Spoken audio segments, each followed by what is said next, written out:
పరిమళము నీదేనా నాలో పరవశము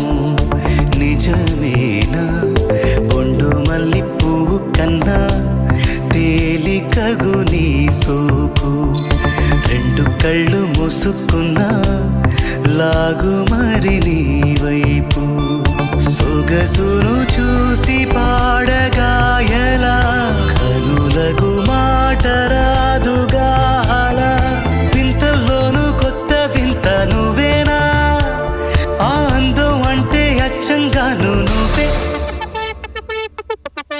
ఏ చిలిపి కళ్ళలోన కలవో ఏ చిగు